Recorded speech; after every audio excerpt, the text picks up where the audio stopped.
매우 어려운 상황 속에서도 우리 국무위원 여러분의 뛰어난 역할 그리고 우리 국민 여러분의 협조 덕택에 안정적 상태를 잘 유지하고 있습니다. 감사하게 생각합니다. 지난달 수출이 최초로 800억 달러를 돌파했습니다. 올해 1분기 수출액도 분기 기준으로는 처음으로 2천억 불을 넘어섰습니다. 대외 여건이 매우 악화한 상황 속에서도 우리 경제가 강인한 저력을 발휘하고 있습니다. 그러나 중동 전쟁 장기화의 충격이 민생 경제 전반으로 확대되고 있습니다. 당장 종전이 이루어진다 해도 전쟁의 상처는 오랜 기간 지속될 것으로 보여집니다.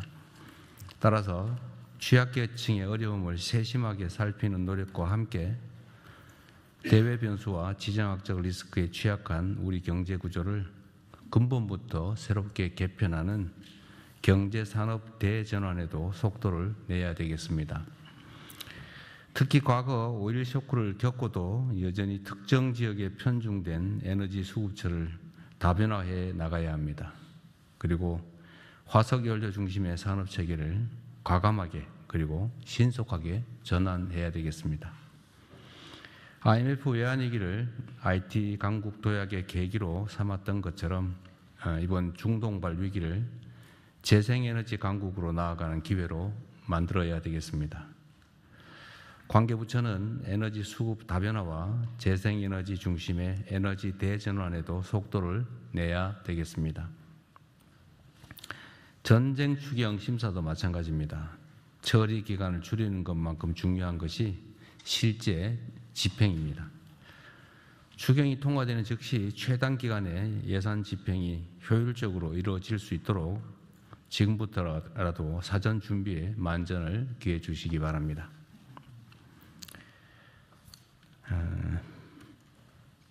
이번 정부 들어서 있을 수 없는 민간인 무인기 사건이 발생했습니다.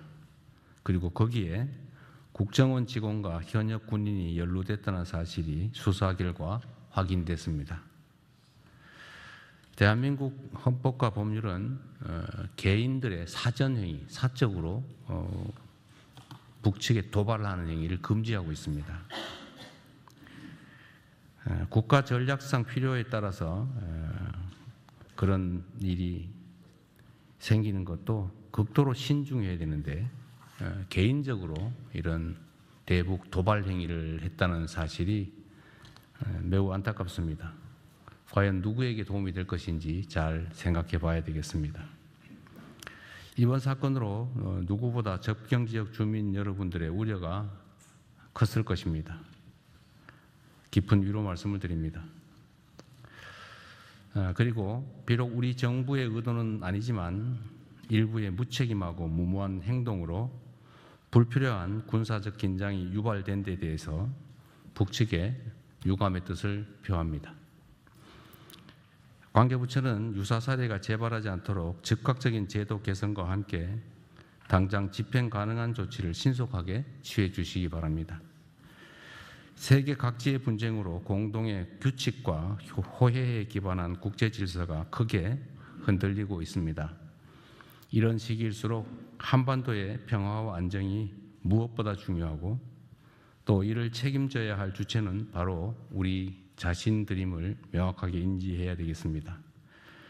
냉혹한 국제 질서 변화를 예의주시하면서 한반도 평화를 위해 보다 책임 있는 행동이 필요한 때입니다.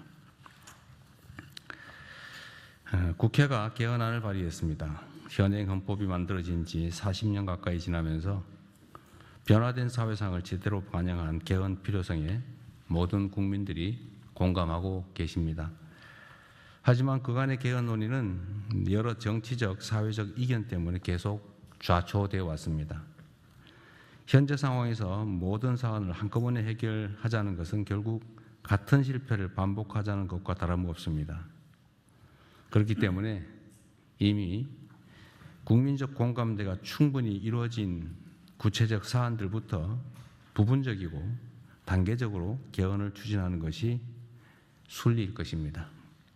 이번만큼은 가능한 수준이라도 개헌에 물꼬를 틀 수 있도록 초당적인 협조가 필요합니다. 구체적 내용을 보더라도 5.18 민주화 운동이나 또 부마 항쟁을 헌법 전문에 반영하는 것은 여야 간에 이견이 없고 또 제1야당인 국민의힘조차 그간 수차례 명시적으로 헌법 전문에 반영하자고 주장해 왔습니다. 계엄 요건을 강화하는 헌법 개정에 대해서도 이견이 없을 것입니다. 얼마 전에 국민의힘 측에서도 계엄에 대해서 반성의 뜻을 표한 바가 있기 때문에 다시 그러한 국정 문란이 발생하지 않게 하는 것은 역시 이견이 없을 것으로 보여집니다. 지방자치 강화 부분도 역시 마찬가지로 이견이 없고 특별히 이해관계가 충돌할 가능성이 없습니다. 이렇게 명시적으로 모든 정치 세력들이 동의했던 사안들, 이런 사안들에 대해서는 이번 지방선거에 즈음해서 동시에 개헌을 얼마든지 할 수 있을 것으로 보여집니다. 이해타산을 따지지 말고 또 정략적인 판단보다는 국가의 미래와 국민의 삶이 훨씬 더 중요하기 때문에 가능한 합의가 될 수 있도록 설득하고 또 타협하고 토론하기 바랍니다. 덧붙여서 몇 가지 좀 추가로 말씀을 좀 드리도록 하겠습니다. 다주택자 양도세 특혜에 대해서 시한이 5월 9일로 다가오고 있습니다. 아마 지금까지는 5월 9일까지 허가를 완료하고 계약을 해야 된다라고 알려지고 있기 때문에 4월 중순이 되면 더 이상 매각이 불가능하다. 허가 신청 또 허가 승인 절차까지 시간 때문에 불가능하다 이렇게 판단하는 것 같습니다. 뭐 그렇게 할 필요가 있을까 싶습니다. 5월 9일이라고 하는 시한은 우리가 지키되 5월 9일까지 허가 신청을 한 경우까지는 허용을 하는 게 어떨까 싶습니다. 필요하다면 해석을 명확하게 하든지 아니면 규정을 개정하는 것도 검토해 봐 주시기 바랍니다. 덧붙여서 이런 민원이 많습니다. 다주택자들의 그 주택에 세입자들이 있는 경우는 그 세입자의 임대기간 만료까지는 무주택자가 그 매입할 수 있도록 허가해 주도록 되어 있습니다. 우리가 그렇게 규정을 개정하다 보니까 1주택자들도 나 새 놓고 있는 집 팔고 싶은데 왜 우리는 못 팔게 하냐. 뭐 다주택자한테 왜 혜택을 주고 1주택자에게는 왜 혜택을 안 주냐. 뭐 왜 불이익을 주느냐. 이런 반론들이 많습니다. 당초에는 이게 소위 단기간이나마 갭투기를 허용하는 꼴이 돼서 다주택자에게만 그런 기회를 부여했습니다. 왜냐하면 이게 혹여 수요를 자극하지 않을까 해서 그렇게 했던 것인데 지금 상황은 수요를 자극하기보다는 공급을 늘리는 효과가 훨씬 더 클 것으로 판단이 됩니다. 관계부처는 이 문제에 대해서 과연 어느 쪽에 영향을 미칠지 수요를 늘리는 효과가 더 클지 아니면 공급을 늘리는 효과가 더 클지를 객관적으로 잘 판단하고 특히 1주택자도 세 주고 있는 집 팔겠다는데 왜 못 팔게 하냐라는 항변도 상당히 일리가 있기 때문에 이 점도 고려해서 시행령 개정을 검토해 주기 바랍니다. 다음 국무회의까지는 판단할 수 있게 해 주시면 좋겠습니다. 충분히 논의해 보시고요. 또 이런 얘기들이 좀 있어서 하나 우리 각 부처에 당부를 드리고자 합니다.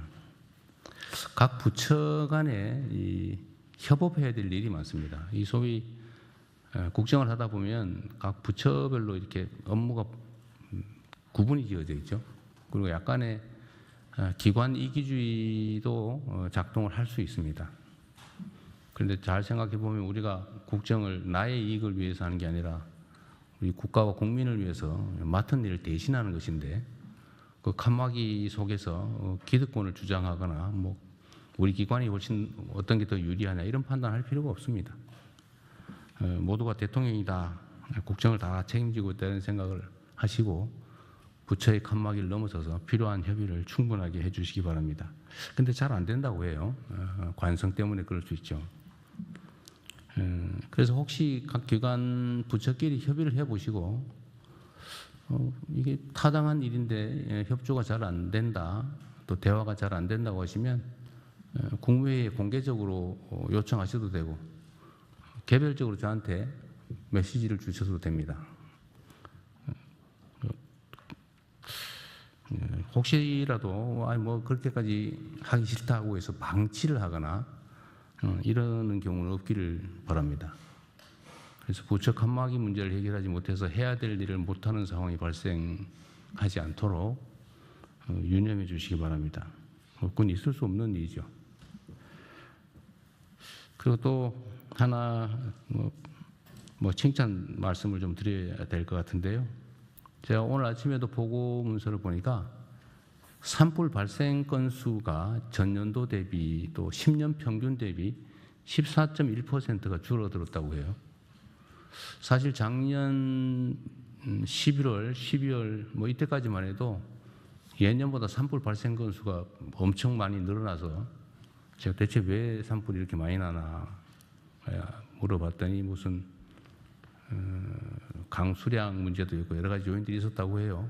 그 후에 각 부처들이 정말 많은 노력을 한 것 같습니다. 그러니까 산불 발생 요인들을 분류하고 또 거기에 맞는 대책들을 잘 강구했는데, 예를 들면 뭐 농업 부산물 소각을 못하게 하고 파쇄를 지원하거나 이런 일 잘하신 것 같아요. 교육도 많이 한 것 같고 특히 농식품부가 열심히 한 것 같아요. 네.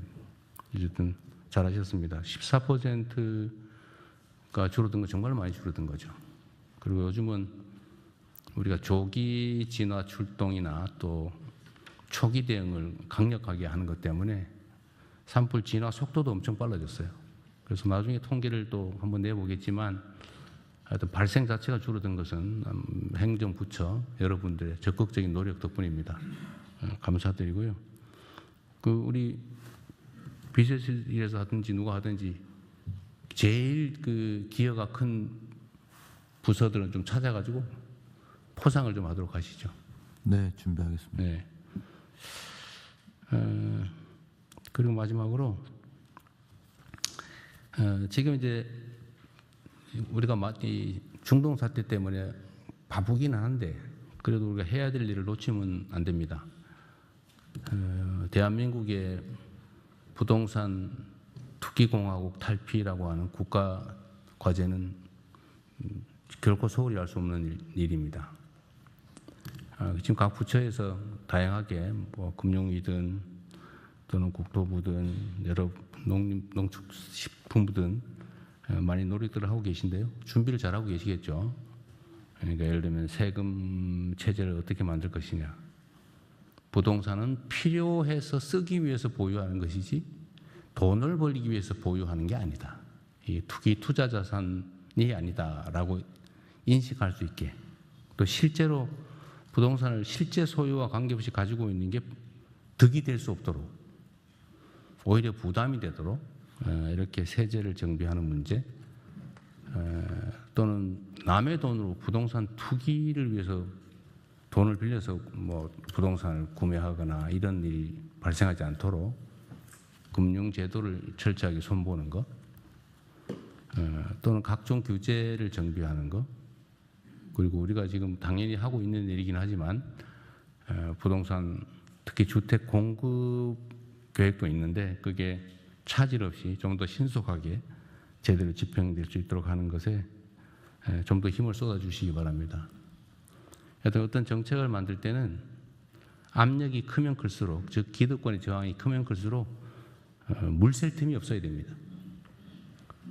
0.1%의 가능성 소유 구멍도 다 봉쇄해야 되죠. 철저하게 점검하고 토론하고 특히 이해관계자들의 반론을 잘 들어보시기 바랍니다. 그 전문가들이 있거든요. 구멍 찾기 전문가, 또 구멍 뚫기 전문가 이런 사람들이 있거든요. 그런 사람들 의견도 좀 들어보시면 구멍을 막는 데 도움이 됩니다.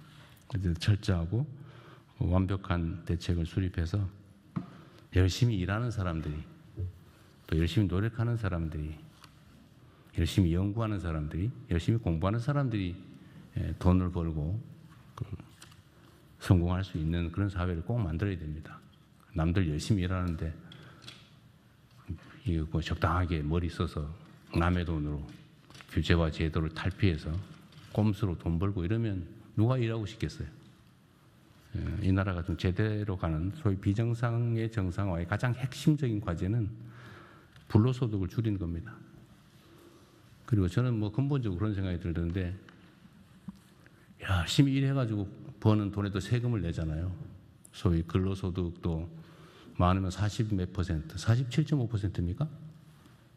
어쨌든 50% 가까이 세금을 내는데, 뭐 노력하는 것도 없이 약간 규제를 탈피하거나 아니면 남의 돈을 이용하거나 뭐 이런 걸로 돈 버는 데는 별로 세금도 없고 이런 거 좀 이상한 것 같아요. 그것도 역시 사람들의 성실한 그 노력 욕구를 감소시키지 않습니까? 또 그런 것도 다 고쳐야죠. 그래서 모두가 열심히 노력하고 또 노력해서 돈 버는 사람이 존중받고, 또 부자가 되면 야, 저 사람이 열심히 일해서 노력해서 역량이 있어서 부자가 됐구나. 부자를 또 존중하고 그런 사회로 나아가야 되지 않을까 생각이 됩니다. 잘 준비해 주시기 바랍니다. 이상입니다.